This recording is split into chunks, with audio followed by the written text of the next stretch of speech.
Assalamualaikum warahmatullahi wabarakatuh. Bismillahirrahmanirrahim. Bismillahirrahmanirrahim. La yasubul khaira illallah. Bismillahirrahmanirrahim. La yasrifus su'a illallah. Bismillahirrahmanirrahim. La yasriful waba'a illallah. Bismillahirrahmanirrahim. La yasrifu a'da'ad-din illallah. Bismillahirrahmanirrahim. Maka min ni'matin faminallah. Bismillahirrahmanirrahim. La haula wa la quwata illa billahil aliyil azim. Pemirsa YouTube Pondok Pesantren Al-Fatah Putra rahimakumullah. Dalam sesi sebelumnya kita telah dijelaskan beberapa hal yang menyebabkan ketakwaan. Salah satunya adalah diwajibkannya berpuasa kepada kita. Ketakwaan yang merupakan bekal kedua setelah keimanan yang kita miliki harus benar-benar dipupuk. Dan pupuknya itu adalah melaksanakan puasa. Sehingga dengan kita melaksanakan puasa akan melahirkan, akan menumbuhkan empati yang ada di dalam diri kita, sehingga kita tidak hanya soleh kepada Allah saja, tidak hanya soleh kepada diri kita, juga tidak hanya soleh kepada orang lain. Dalam bersosial, kita akan semakin baik dengan siapapun. Dalam surat Al-Asr dijelaskan, wal asri innal insana lafi khusrin illalladzina amanu wa amilus solihati wa tawasau bil haqqi wa tawasau bis sabr. Dalam penggalan ayat itu disebutkan bahwasanya seluruh orang akan rugi, dalam keadaan merugi, kecuali satu, illalladzina amanu, yakni adalah orang yang beriman. Iman ini adalah implementasi dari hablu minallah. Jadi hubungan kita beribadah kepada Allah. Hubungan kepada Allah apakah cukup dalam kita dikatakan orang yang tidak beruntung? Belum cukup. Ternyata kita soleh dalam diri kita pada Allah Subhanahu wa Ta'ala. Soleh dalam ibadah saja tidak cukup bagi kita untuk dikatakan orang yang bertakwa.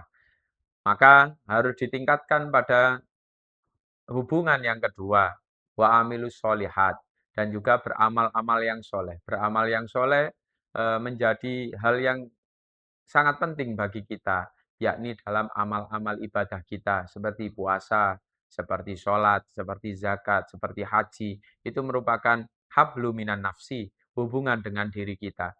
Jadi orang yang tidak merugi adalah orang yang baik hubungannya dengan Allah dan juga baik hubungan dengan dirinya. Bagaimana dia hubungan dengan Allah baik, selalu zikir, selalu bertasbih, tapi tidak melaksanakan sholat. Bagaimana jika kemudian dia suka untuk berzakat, berkali-kali haji, tapi tidak mengingat Allah, tidak ada Allah di dalam hatinya. Maka dua hal itu, hablu minan nas, hablu minallah harus baik, hablu minan nafsi harus baik. Dan yang ketiga adalah hubungan kepada orang-orang yang lain, yakni hubungan sosial kita, watawasau bil haqqi watawasau bis sabr. Berarti dalam ayat yang dijelaskan dalam surat Al-Asr ini ada tiga hal yang harus dipenuhi, yakni bagaimana kita bisa beriman kepada Allah, bagaimana amal-amal kita bisa baik, yang kita lakukan pada diri kita sendiri, dan yang terakhir adalah bagaimana kita baik secara sosial. Karena baik kepada Allah jika tidak diiringi kebaikan dalam diri, tidak diiringi kebaikan dalam sosial juga akan terasa kurang. Begitu pula sosialnya baik, dia tidak pernah menyakiti kepada orang lain, tapi dia tidak pernah sholat, dia tidak pernah zikir. Akhirnya kesolehan seseorang harus ditentukan tiga hal itu, yakni adalah hablu minallahnya baik, hablu minan nafsinya baik, hablu minan nasnya juga baik. Hal ini senada sebagaimana yang dijelaskan di dalam surat Al-Baqarah.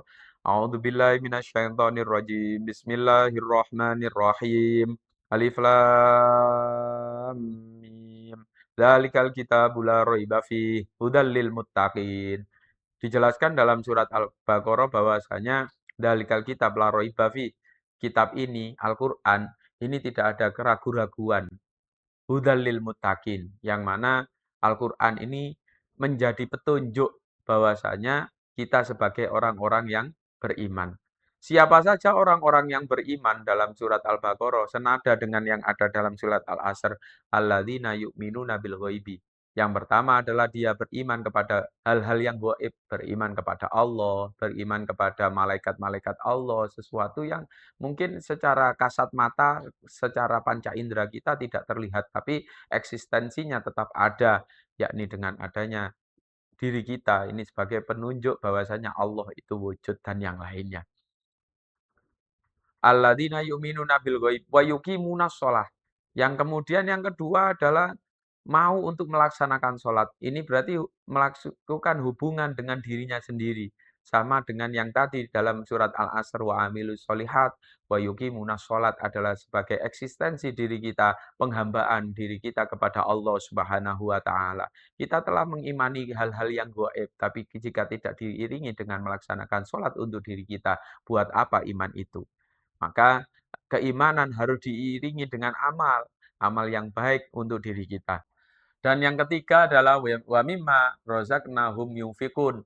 Jadi dalam ayat tersebut dijelaskan bahwasanya dengan apa yang telah diberikan oleh Allah tentang rizki-rizki yang telah diberikan oleh Allah, itu berarti kita mau yunfikun, mau menafkahkannya kepada keluarga, kepada orang lain.